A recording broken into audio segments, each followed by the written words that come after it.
الحمد للہ رب العالمین الرحمن الرحیم الحمد للہ الذی ہدانا لہذا وما كنا لنہتدی لولا ان ہدانا اللہ رب اشرح لی صدری ویسر لی امری واحلل عقدۃ من لسانی یفقہوا قولی۔ آپ کو دو ہینڈ آؤٹ مل چکے ہیں۔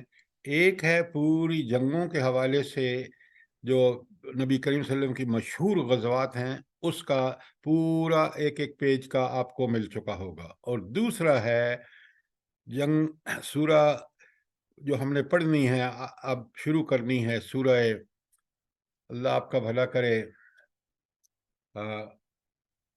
توبہ توبہ۔ توبہ سورہ توبہ کی جو انٹروڈکشن ہے وہ میں نے لیا ہے تفہیم القرآن سے، تو اگر آپ اور مزید تفصیل پڑھنا چاہیں، خلاصہ میں نے اس میں پوری طرح رکھ دیا ہے، تو وہ آپ تفہیم القرآن کی جلد نمبر 2 سے پڑھ سکتے ہیں۔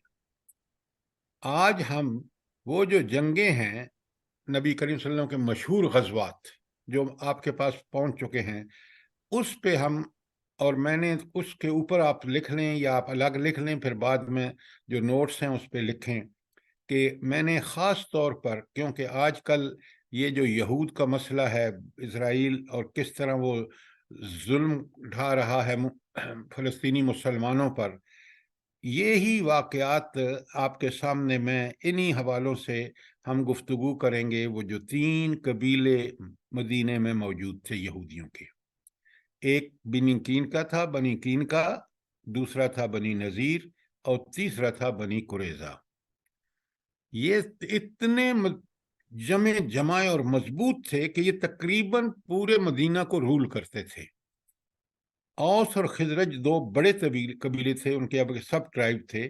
یہ دراصل ان کے وہ تھے مزارع، زمینیں ان کی تھیں، انڈسٹری ان کی تھی، دکانیں ان کی تھیں، کاروبار ان کے تھے۔ تو یہ تھی ان کی کیفیت مدینہ میں جب حضور نبی کریم صلی اللہ علیہ وآلہ وسلم نے ہجرت کی ہے۔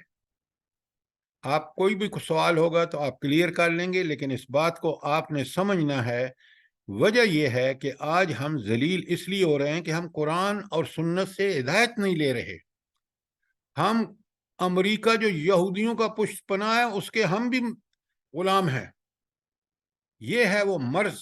اگر ہم اللہ اور اس کے رسول صلی اللہ علیہ وسلم قرآن و سنت سے ہدایت لیتے تو آج ہم یہود کبھی بھی ہمیں چھیڑ نہ سکتے، اتنے اللہ تعالی ہمیں طاقت عطا فرماتے۔ اب ذرا بڑے غور سے سنیے اور سوال کیا کریں تاکہ آپ چیزوں کو سمجھیں۔ اچھا، اب میں نے پہلے بھی بتایا آپ کو کہ حضور نبی کریم صلی اللہ علیہ وآلہ وسلم نے جب ہجرت فرمائی ہے مکے سے مدینہ، تو مکے میں آپ کا قتل کا منصوبہ بن چکا تھا، اور اس کو منصوبے کے بعد اس کو ایگزیکیوٹ کرنے کے لیے 12 آدمی جو تھے قبیلوں کے بڑے بڑے لوگ، وہ آپ کے گھر کا محاصرہ کیے ہوئے تھے، تاکہ صبح جب فجر کے لیے آپ مسجد میں سے نکلیں گے مسجد کے لیے تو آپ کو وہیں پر ختم کر دیا جائے گا۔ اللہ رب العالمین نے اطلاع دے دی، حضور نبی کریم صلی اللہ علیہ وسلم وہاں سے نکلے، اور نکلنے کے بعد آپ نے ایک مٹھی بھر خاک پھینکی ان پر، اور وہ بالکل ان کو پتہ بھی نہیں چلا۔ یہ رب کے کمال دیکھیں، جب رب بچانے پہ آتا ہے تو کیسے اسباب پیدا فرماتا ہے۔ اور نبی کریم صلی اللہ علیہ وسلم وہاں سے نکل کے سیدھے ابو بکر صدیق کے گھر گئے، وہاں سے ان کو لیا اور غار ثور میں 3 دن پناہ لی۔ اس کے بعد سفر شروع کر دیا مدینے کا۔ مدینہ راستے میں مدینہ جاتے ہوئے آپ کے پاس کھانے پینے کا بھی سامان نہیں تھا۔ ذرا غور فرمائیے، اس سچویشن کو سامنے رکھیے کہ اتنے تہی دست تھے کہ آپ کے پاس کھانے پینے کو بھی نہیں تھا۔ تو آپ راستے میں رکے ہیں، وہ ایک خاتون ہے بڑی مشہور، جس کے گھر پہ جس نے پھر آپ کا ایک ڈسکرپشن آپ کی شکل کے بارے میں دیا اپنے میاں کو، وہ آج بھی تاریخ میں محفوظ ہے۔ تو ام ہانی غالب نہیں اس کا نام ام معبد، جزاک اللہ۔ تو آپ نے اس کو جو ہے وہ جب وہاں کھایا، تفصیل میں نہیں جاؤں گا کہ کس طرح ایک بکری تھی جو گھر میں رہ گئی تھی، نبی کریم صلی اللہ علیہ وسلم نے دودھ اس کا دوہا. ذرا برائے مہربانی اپنے موبائل بند رکھیں نا تاکہ ڈسٹربنس نہ ہو. اس حال میں آپ مدینہ پہنچے. اچھا، مدینہ پہنچنے کے بعد جو آپ نے اقدامات کیے وہ میں آپ کو سورہ انفال سے پہلے بتا چکا ہوں، میں اس کی تفصیل میں نہیں جاؤں گا. یہ ہم میں سے ہر ایک کو پڑھنا لازم ہے. اب وہ جو اختصار کے ساتھ میں آپ کو اگر بتاؤں کہ جنگ بدر کا جو تھا وہ اسباب کیا تھے. ایک تو قریش مکہ کے ساتھ عبداللہ بن ابی کی ساز باز تھی، کیونکہ وہ اس کو اوس اور خجرت سے اپنا تاج پوشی کرنے جا رہے تھے. اس دوران یہ مدینے والے گئے مکہ. پہلی ہجرت وہ پہلی ہوئی مدینہ میں ان کی نبی کریم صلی اللہ علیہ وسلم کے ساتھ بیعت، پھر دوسری ہوئی، اور اس طرح اس کا سارا پروگرام رہ گیا. نبی کریم صلی اللہ علیہ وسلم ہجرت فرما گئے وہاں مدینہ میں، اور انصار اور بہت سارے لوگ مسلمان ہو چکے تھے اس سے پہلے، کیونکہ بڑی ایفرٹس نبی کریم صلی اللہ علیہ وسلم نے کی تھیں. لہٰذا وہ اس نے بڑی سخت دشمنی کے بعد، میں تو بادشاہ بننے جا رہا تھا اور یہ انہوں نے آ کے، میں تو بڑا خوار ہو گیا ہوں. لہٰذا اس نے قریش مکہ پہلے سے ادھار کھائے بیٹھے ہوئے تھے، وہ تو قتل کرنے کے لیے درپے تھے. اور پھر دوسری سب سے بڑی بات یہ تھی کہ کعبے والوں کو جب ہجرت کا پتہ چلا مدینے کا، تو ان کو ڈر پیدا ہو گیا کہ یہ تو اس نرو سنٹر پہ جا کے بیٹھ کے ہیں جہاں سے ہمارے تجارتی قافلے شام کو جاتے ہیں. اگر ان کا قبضہ ہو گیا تو ہماری تجارت ٹھپ ہو جائے گی، ہماری معیشت تباہ ہو جائے گی. اور تیسری بات کہ ان کو انصار سے بڑی دشمنی تھی کہ انہوں نے یہ حرکت کیوں کی ہے، کہ نبی کریم صلی اللہ علیہ وسلم کو وہاں کیوں لے گئے ہیں، ان کو پروٹیکشن کیوں دی ہے. اور قریش نے جب ان کو پتہ چلا کہ میثاق مدینہ ہو گیا ہے یہود کے درمیان بھی اور خود مسلمانوں کے درمیان بھی، یہ طے پا گیا ہے، تو اور مدینہ آپ کو پتہ ہے دارالسلام بن گیا. اس کو انہوں نے اپنے خلاف سمجھا، اور نبی کریم صلی اللہ علیہ وسلم نے یہ پیش بندی کی تھی. اور پھر جو امیڈیٹ مسئلہ بنا وہ ایک نبی کریم صلی اللہ علیہ وآلہ وسلم نے ایک بھیجا تھا اس کے لیے ریکی کے لیے ایک گروہ کو، اور انہوں نے اس زمانے میں ایک اس کو قافلہ بھی لوٹ لیا اور ایک آدمی عمر بن حضری کو قتل بھی کر ڈالا. یہ وہ موقع تھا کہ جس نے بڑا اشتعال دلایا ان کو، مکے کے کافروں کو، بھئی یہ تو بڑی حد ہو گئی ہے. اچھا، یہ تھے بڑے بڑے اسباب. لیکن جو اس کا سب سے بڑا سبب تھا نا، وہ تھا ابو سفیان بہت بڑا قافلہ تجارتی لے کے گیا تھا شام، اور وہ واپس آ رہا تھا، اس کو گزرنا تھا مدینے اور بحر احمر کے درمیان سے. تو اس نے دیکھا کہ یہ کہیں مجھے لوٹ نہ لے، اس نے پیشگی وہاں بندے بھیج دیے کہ میری حفاظت کے لیے آؤ.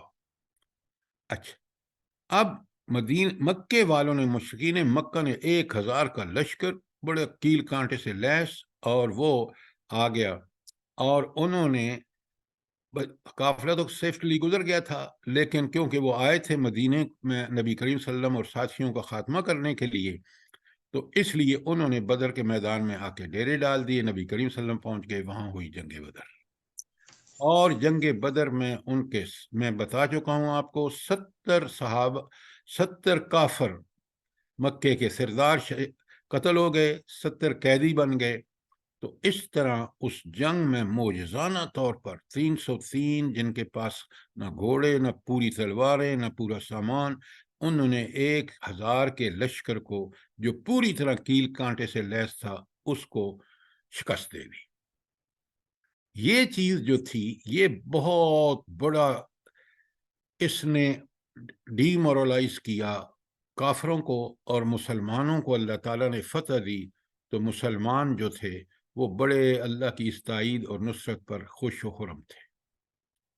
یہ تھا جنگ کا نتیجہ۔ لیکن اب اس کا جو مسائل کھڑے کیے اس فتح نے، وہ یہ تھا کہ کافروں نے کہا کہ اب آئندہ ہم ٹھیک تیاری کر کے آئیں گے اور دوبارہ اس کا بدلہ بھی لیں گے۔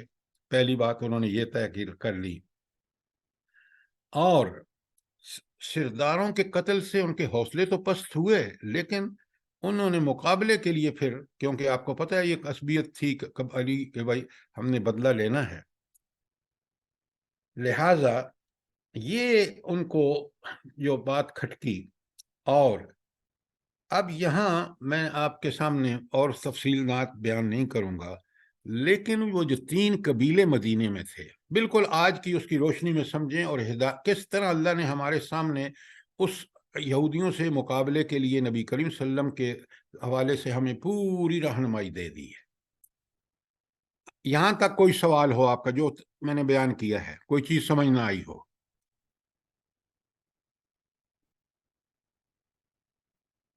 اس کو سمجھیں، یہاں یہ بہت اہم چیز ہے۔ نہ انہی چیزوں کو نہ سمجھنے کی بنیاد پر آج ہماری جہاد فی سبیل اللہ اور قتال فی سبیل اللہ سے ہم نا واقف، اور اگر وہ امت مسلمان نہیں کرے گی، مسلمان حکومتیں نہیں کریں گی، تو دیکھیں آج مٹھی بھر یہود سے کس طرح ذلت اور رسوائی ہو رہی ہے۔ لہٰذا مہربانی کر کے آپ سوال کریں، بالخصوص جو مرد حضرات ہیں وہ اپنے شبہات مجھے بتائیں تاکہ میں جواب دوں۔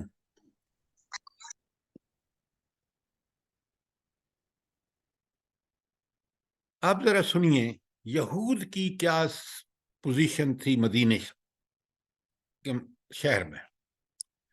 یہود پریکٹیکلی، عملی طور پر پورے اس معاشرے کو ڈومینیٹ کرتے تھے، ہر لحاظ سے۔ معیشت ان کے ہاتھ میں تھی، عسکریت، تینوں قبیلوں کے الگ الگ بنکرز، گڑیاں اور قلعے تھے لڑنے کے لیے، اور اس کے مقابلے میں مسلمان جو تھے معاشی طور پر تو وہ ان کے مزارع تھے، باغات میں کام کرتے تھے، تجارت یہودیوں کے پاس تھی، عسکریت یہودیوں کے پاس تھی، معاشرے میں ڈومینیشن ان کے پاس تھی، علم کے اعتبار سے وہ سپیریئر تھے کیونکہ ان میں انبیاء آئے تھے، اگرچہ وہ گمراہ تھے لیکن بہرحال ان کو ایک غرور اور تکبر تھا۔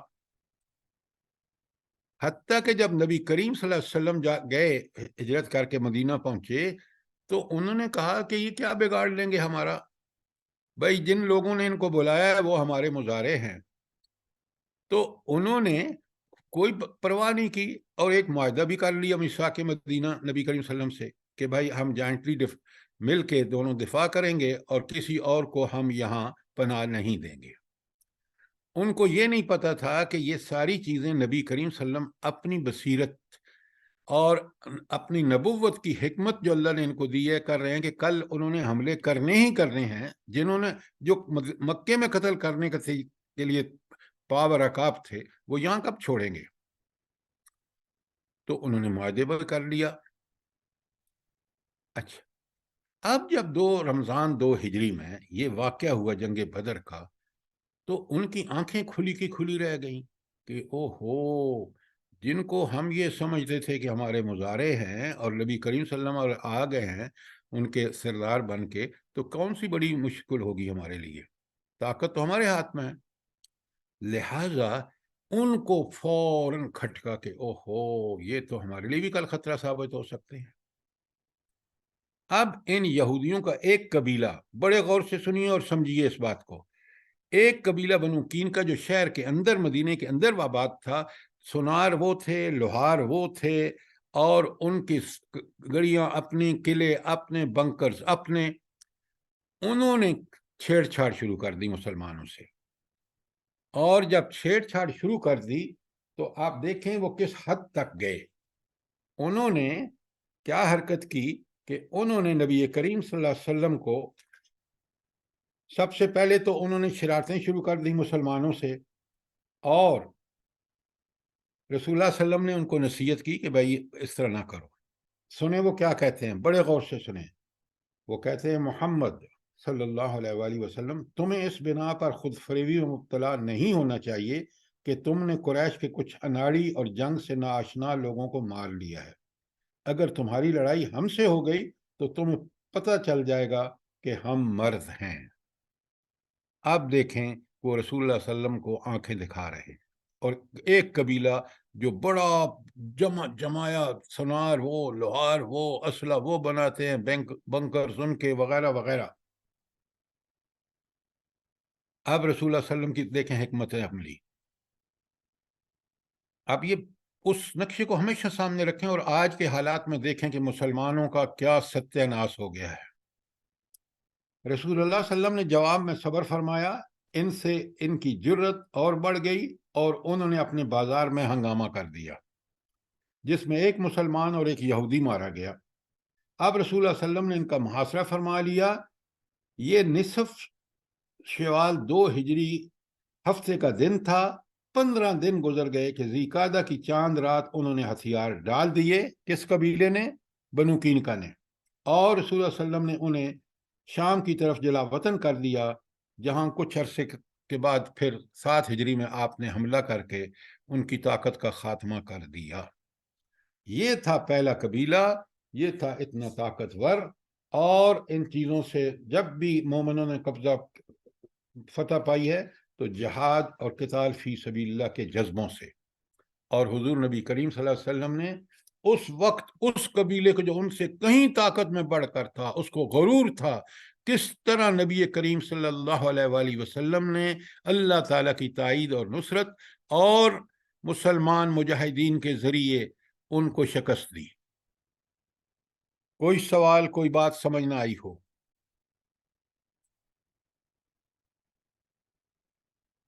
اگر آج آپ دیکھیں نا تو جو یہودی ریاست ہے اسرائیل کی، اس کے مقابلے میں مسلمان حکومتیں دیکھیں، ان مسلمان حکومتوں میں وہ لوگ بھی ہیں جن کے پاس ایٹم بم ہے، اور آج 6 دن 7 دن سے ذلت کی انتہا دیکھیں۔ مسلمانوں کے ہمارے بچے اور عورتیں اور بوڑھے اور بزرگ اور ہسپتال بھی نہیں ہیں محفوظ، اور غیرت نام کی چیز ہمیں کوئی نہیں ملتی، کہیں نہیں ہمارے پاس۔ یہ تاریخی واقعات ہیں، ان کے دیکھیں کہ کس طرح رسول اللہ صلی اللہ علیہ وسلم نے ان یہودیوں کو جو ان سے کہیں زیادہ طاقتور تھے، اس کے ایک قبیلے کو جنگ بدر کے بعد ان کی سرکشی اور ان کی بغاوت کی وجہ سے ان کو کیسا سبق سکھایا۔ کوئی سوال یہاں تک کوئی چیز کلیئر نہ ہوئی ہو؟ اب حکمت عملی دیکھیں ذرا۔ جی، اس کا مطلب ہے کہ شروع دن سے یہودی بہت زیادہ علم اور یعنی ہنر مند ہیں، تو پاکستانیوں نے کچھ بھی سبق نہیں سیکھا کہ ہم بھی کچھ سٹینڈ ہو جائیں اور ہم بھی اس میں سے زیادہ ان سے بڑھ جائیں۔ آپ پاکستانیوں کو صرف کیوں کہہ رہے ہیں؟ سارے مسلمان، سارے مسلمان سارے مسلمان، سوری سر۔ دیکھیں نا، مسلمانوں کا فرض ہے کہ وہ دشمنان دین سے بڑھ کر طاقت حاصل کریں اور جذبہ جہاد فی سبیل اللہ سے سرشار ہوں۔ کوئی ان پر طاقت قبضہ نہیں کر سکتی۔ اچھا، اس کے بعد یہ آپ کا ہے واقعہ شوال 2 ہجری کا، کہ یہ قبیلہ پہلا فارغ، یہ نکل گیا مدینے سے، اور ان کے سارے کاروبار جو بھی تھا وہ مال غنیمت کے طور پر مسلمانوں کے ہاتھ لگ گئے۔ اس کے بعد ایک اور بہت بڑا مسئلہ تھا، اور وہ تھا کعب بن اشرف، بڑا مالدار یہودی تھا، سرمایہ دار تھا۔ وہ کیا کرتا تھا بدبخت کہ وہ جس طرح بدر کی جنگ ہوئی نا، اس طرح وہ پھر ان کو شکست ہوئی، وہ جاتا تھا ان قبیلوں کے پاس اور ان کو اکساتا تھا جنگ کے لیے، کس کے کہ حملہ کرو نبی کریم صلی اللہ علیہ وسلم پر، میں بھی تمہاری مدد کروں گا۔ اب اس کا خاتمہ بہت ضروری ہو گیا تھا، ورنہ یہ اس فساد کی جڑ تھا کہ لوگوں کو جا کے خاص کر قریش مکہ کو اکساؤ اور ان کو آمادہ کرو کہ وہ حملہ کریں، پھر ہم اندرونی طور پر ان کی مدد کریں۔ حضور نبی کریم صلی اللہ علیہ وآلہ وسلم نے 3 ہجری میں، یاد رکھیے 2 ہجری رمضان میں جنگ ہوئی، شوال 2 ہجری میں ان کا اخراج ہوا بنو قینقاع کا، اور 3 ہجری میں آپ صلی اللہ علیہ وسلم نے کعب بن اشرف کا قتل کرا دیا، مجاہدین بھیجے، انہوں نے اس کا خاتمہ کر دیا۔ تو 2 طاقتیں یہود کی، ایک قبیلہ بنو قینقاع اور یہ شخص جو اکیلا مسلمانوں کے خلاف پوری طرح نبرد آزما تھا، اس کا خاتمہ ہو گیا 3 ہجری میں۔ کوئی سوال یہاں تک؟ سر یہ شخص جو تھا، اس کا آپ نے کیا نام بتایا؟ کعب بن اشرف۔ سر یہ مدینے میں کون سے قبیلے سے تھا؟ یہ مدینے سے نہیں تھا، یہ باہر رہتا تھا، مدینے میں نہیں رہتا تھا، اچھا، لیکن بہت امیر کبیر آدمی تھا اور سازشی حد درجے کا۔ اچھا، وہ شاعر بھی تھا، تو وہ ہجو کہتا تھا نبی کریم صلی اللہ علیہ وسلم کے بارے میں بھی اور صحابہ کے بارے میں، اور اتنا بدبخت تھا کہ جو صحابیات تھیں ان کے بارے میں بھی وہ غزلیں لکھتا تھا، تو اس لیے یہ بہت خطرناک تھا۔ تو اس کا خاتمہ 3 ہجری میں ہو گیا۔ اس کے بعد آپ دیکھیں کہ کافر پھر آئے حملہ کرنے کے لیے مدینے پر، اور شوال 3 ہجری میں غزوہ احد ہوا ہے۔ شوال 3 ہجری میں کیا ہوا ہے؟ غزوہ احد۔ اب اس کے اسباب کیا تھے؟ وہ جذبہ انتقام کہ ہم نے بدر کا بدلہ لینا ہے، اور اس میں نبی کریم صلی اللہ علیہ وسلم کے قتل کا منصوبہ موجود، اور ان کو ڈر تھا کہ اگر یہ مستحکم ہو گئے نبی کریم صلی اللہ علیہ وسلم مدینے میں، تو ہمیں شام کی طرف تجارت کرنے کے لیے ہمارا ناکہ بندی ہو جائے گی۔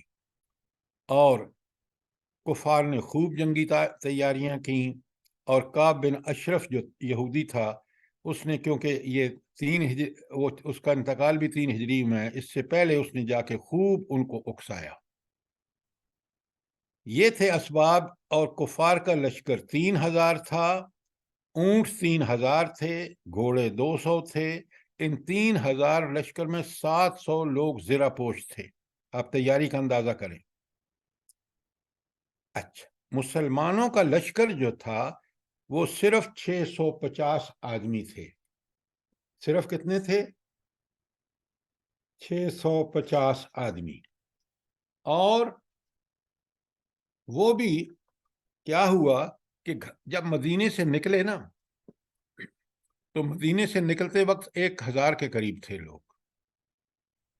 یہ جو شخص تھا بدبخت رئیس المنافقین، عبداللہ بن ابی، اس نے کیا کیا کہ اس نے 300 آدمی عین اس وقت جب لڑائی سے پہلے دونوں کا مقابل میں دیکھ رہے تھے ایک دوسرے کو، یہ 300 آدمی لے کے وہاں سے واپس آ گیا۔ بہانہ یہ کیا کہ نبی کریم صلی اللہ علیہ وسلم نے ہماری بات نہیں مانی، ہم تو چاہتے تھے کہ مدینے میں رہ کے لڑیں، اور یہ جو ہے یہ باہر آ کے لڑنے کے ان کا فیصلہ ہو گیا، لہٰذا وہ بدبخت جو ہے 300 آدمی عین اس وقت جب مقابلے کے لیے تیار تھے وہ لے کے واپس چلا گیا، یعنی 1/3 تو لوگ واپس چلے گئے۔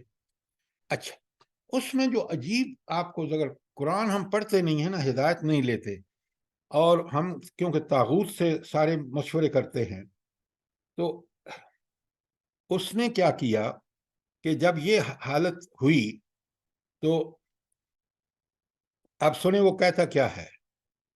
یہ آپ کو سورہ حشر کی آیت 159 سورت ہے، 11 نمبر میں۔